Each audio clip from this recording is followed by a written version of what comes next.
नमस्कार दोस्तों, नमः शिवाय। जीवन ज्योति चैनल में आप सभी का हार्दिक स्वागत करती हूँ। मैं सपना शुक्ला। मेरे सभी भाई बहनों को नवरात्रि व्रत की हार्दिक शुभकामनाएं। माता रानी की कृपा आप सभी के ऊपर सदा सर्वदा बनी रहे। दोस्तों, आज की वीडियो बहुत ही महत्वपूर्ण होने वाली है आप सभी लोगों के लिए। आज की वीडियो में नवरात्रि व्रत और पूजा से संबंधित सभी महत्वपूर्ण जानकारी आपको मिलने वाली है।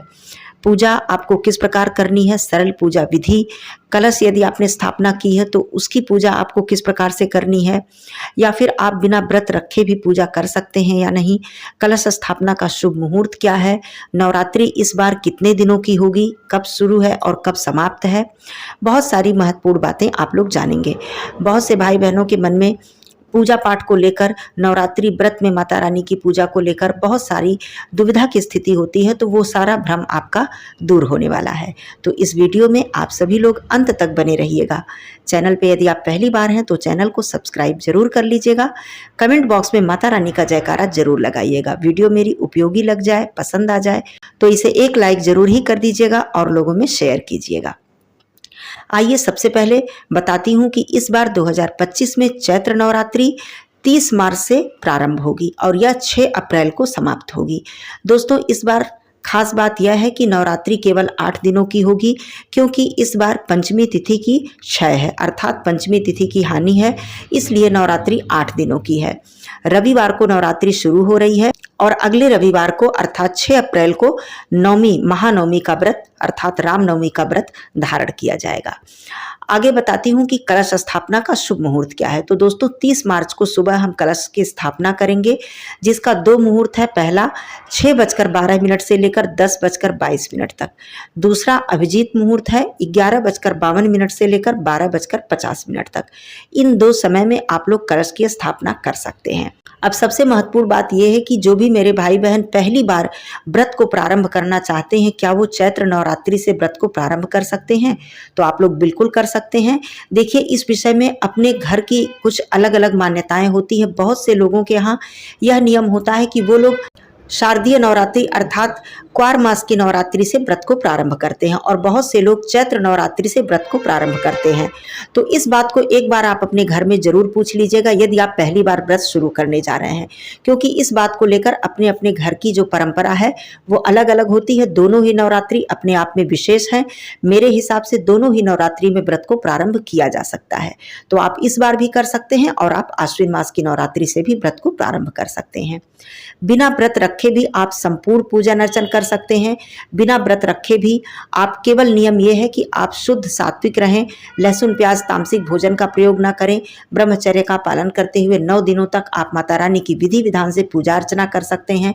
कलश की स्थापना भी कर सकते हैं, अखंड ज्योत भी जला सकते हैं, दुर्गा सप्तशती का पाठ भी आप विधि विधान पूर्वक कर सकते हैं। बिना व्रत रखे भी आप संपूर्ण कार्य कर सकते हैं, क्योंकि बहुत से भाई बहन की शारीरिक स्थिति सही नहीं होती है, कुछ दिक्कत होती है, तो वो व्रत धारण नहीं कर पाते हैं 9 दिनों का। तो उनके मन में ये बहुत ज़्यादा कन्फ्यूजन आ जाता है कि क्या हम दुर्गा जी का पाठ कर सकते हैं, जैसे कि दुर्गा सप्तशती का पाठ, सिंध कुंजिका स्तोत्र का पाठ, ये सारी चीज़ें हम कर सकते हैं या नहीं, कलश की स्थापना हम करें या नहीं करें, क्योंकि हम व्रत नहीं रख पा रहे हैं। तो बिल्कुल भी आप भ्रम में ना पड़ें, शुद्ध सात्विक भोजन ग्रहण करें। पूरे नियम धर्म से आप सभी नियमों का पालन करते हुए आप माता रानी की पूजा अर्चना कर सकते हैं। दूसरी महत्वपूर्ण बात, पहली बार जो भी मेरे भाई बहन कलश की स्थापना करना चाह रहे हैं, मान लीजिए वो लोग व्रत रखते आ रहे हैं और अभी तक उन्होंने कलश की स्थापना या अखंड ज्योत अपने घर में नहीं जलाई है, तो पहली बार यदि जलाना चाह रहे हैं तो आप ये भी कार्य पहली बार कर सकते हैं। बिल्कुल भी कोई दिक्कत नहीं है। अखंड ज्योत यदि आप जलाते हैं तो इस बात का ध्यान रखें कि आप अखंड ज्योत जब आप जलाएंगे तो 9 दिनों तक आप अपने घर को बिल्कुल भी अकेला ना छोड़ें, मतलब सूना ना छोड़ें, घर में ताले ना लगाएं, मतलब ताला लगाकर पूरे परिवार घर से बाहर न जाएं। कोई ना कोई घर का सदस्य घर में जरूर रहना चाहिए। जब हम अखंड ज्योत जलाते हैं तो इसके कुछ नियम होते हैं। दूसरी बात, एक बहुत ही महत्वपूर्ण प्रश्न आता है कि 9 दिनों के जो 9 रंग हैं, 9 भोग प्रसाद हैं, 9 प्रकार के पुष्प हैं, ये सारी चीज़ें यदि उपलब्ध न हो तो क्या करें? जैसा कि मैंने पहले वीडियो में बताया है कि माता रानी के 9 स्वरूपों की हम 9 दिनों तक जो पूजा अर्चना करते हैं, उसमें 9 प्रकार के वस्त्र हम पहनकर पूजा अर्चना करते हैं, 9 प्रकार के भोग प्रसाद हैं, 9 प्रकार के पुष्प हैं।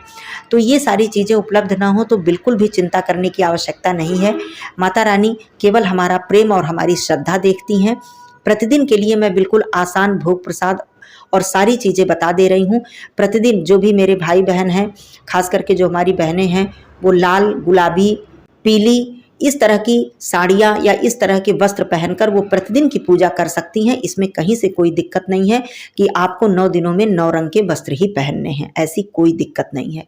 दूसरी बात, मान लीजिए 9 प्रकार के भोग प्रसाद आप उपलब्ध ना करा पाएँ तो आप अपने घर में बताशे, मिश्री और सूखे मेवे इसे आप कट करके रखें और पहले ही नवरात्रि मतलब व्रत रखने से पहले एक दिन पहले ही ये सारी चीज़ें आप व्यवस्थित करके शुद्ध साफ स्वच्छ पात्र में आप रख लें। साथ में लौंग, इलायची, नवरात्रि का माता रानी का ये मुख्य प्रसाद होता है। आप कोई भी भोग अर्पित करें, आपको लौंग इलायची माता रानी को जरूर अर्पित करना चाहिए। जोड़े में लौंग जिसमें कि फूल लगा हुआ हो, मतलब फूल वाला लौंग हो, और 2 हरी इलायची, तो ये आप रख लें।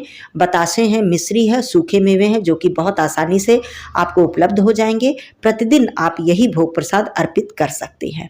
या फिर आप व्रत हैं तो फलाहार जिस भी चीज़ का आप बनाएं, शुद्ध सात्विक फलाहार बना के सबसे पहले माता रानी को अर्पित करें, बाद में वो भोग प्रसाद आप वही फलाहार आप पूरे परिवार ग्रहण कर लें। तो इसमें भी कहीं से कोई दिक्कत नहीं है। अब बात करती हूँ पुष्प के। तो माता रानी के 9 स्वरूपों के लिए 9 तरह के पुष्पों की बात कही गई है। कोई बात नहीं, माता रानी को गुड़हल के पुष्प अत्यंत ही प्रिय हैं। आपको यदि प्रतिदिन गुड़हल के फूल मिल जाते हैं तो आप माता रानी के सभी स्वरूपों को आप गुड़हल का पुष्प अर्पित कर सकती हैं। इसमें कहीं से कोई चिंता करने वाली बात नहीं है। या फिर किसी भी प्रकार के लाल पुष्प, पीले पुष्प, गुलाबी पुष्प आप अर्पित कर सकती हैं। तो यहाँ भी कोई भी भ्रम की स्थिति नहीं है।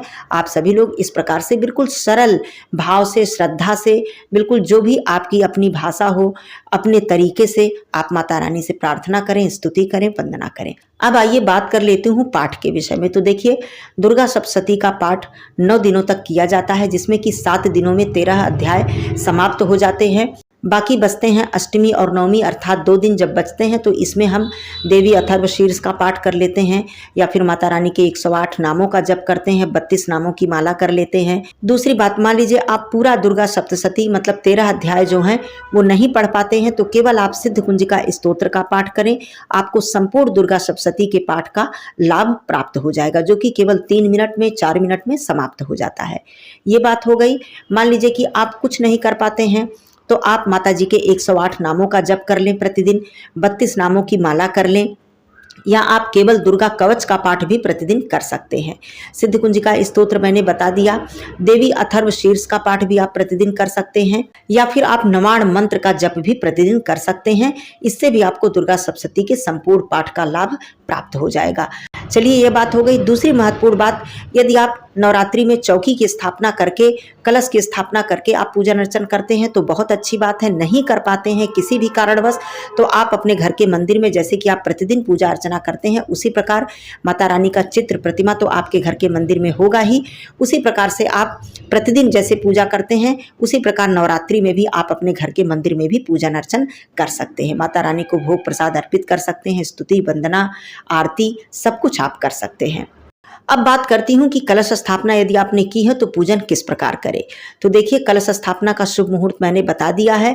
कलश स्थापना के लिए आपको एक नया कलश लेना होता है। यदि आप मिट्टी का लेते हैं तो नया लें, धातु का लेते हैं तो जो भी आपके पास कलश या लोटा पात्र है आप उसे ले सकते हैं। सबसे पहले आपको चौकी पर एक लाल कपड़ा बिछाना होता है या पीला कपड़ा। वहाँ पर आप माता जी की मूर्ति, चित्र, फोटो, प्रतिमा जो भी कुछ है आप उन्हें विराजित करें। विराजित करने से पहले नीचे अक्षत या पुष्प का आसन दें। माता रानी को लाल चुंदरी या वस्त्र आप ओढ़ाएं। उसके बाद आसन देकर आप कलश की स्थापना करें। कलश में आप स्वास्तिक बना दें, मौली बांध दें। उसके बाद आप कलश में गंगा जल डालें, उसके बाद शुद्ध जल डालें। शुद्ध जल डालने के बाद आप कलश में सिक्का, लौंग, इलायची, दूर्वा, हल्दी की गांठ, पुष्प, ये सभी कुछ डालकर आप कलश की स्थापना करें। ऊपर से आप पंचपल्लव लगा दें।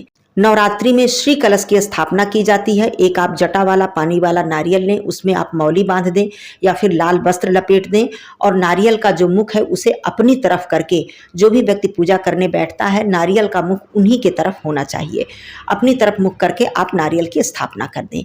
उसके बाद अखंड ज्योत के लिए आप एक बड़ा पात्र लें, उसमें पर्याप्त मात्रा में आप तिल का तेल या घी डालें। बाती आप पर्याप्त बड़ी बनाएं जिससे कि बीच में बाती आपकी बुझे नहीं, मतलब रुके नहीं, खत्म ना हो।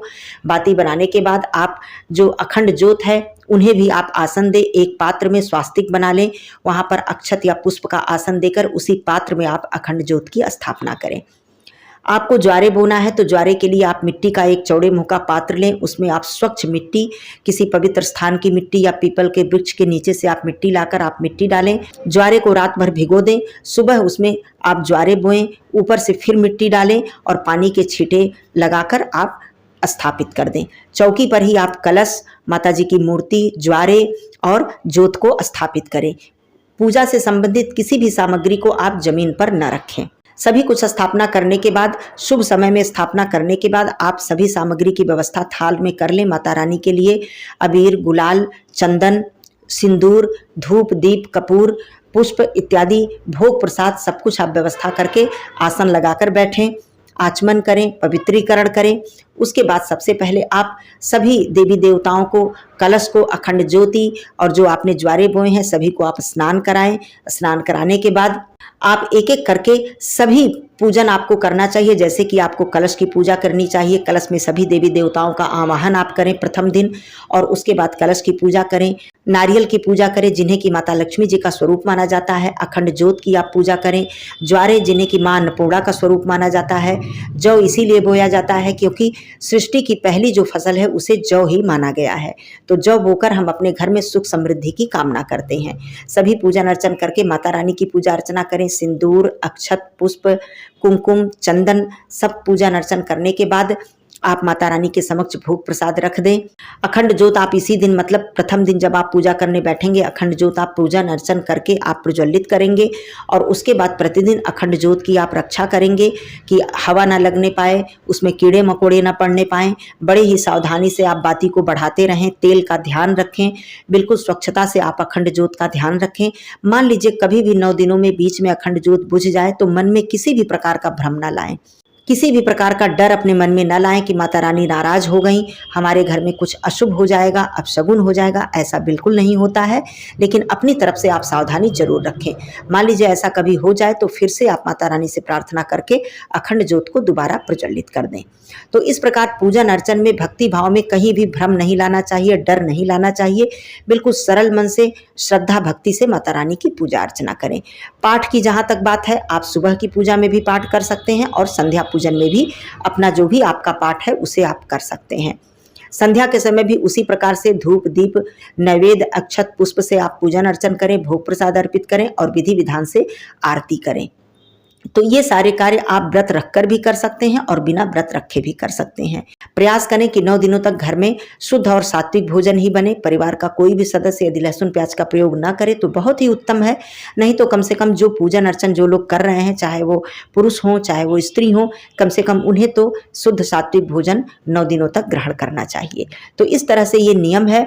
आगे अष्टमी और नवमी पूजन की विधि भी बताऊंगी, कब यह व्रत रखा जाएगा, ये सारी बातें आगे मैं वीडियो लेकर आऊंगी।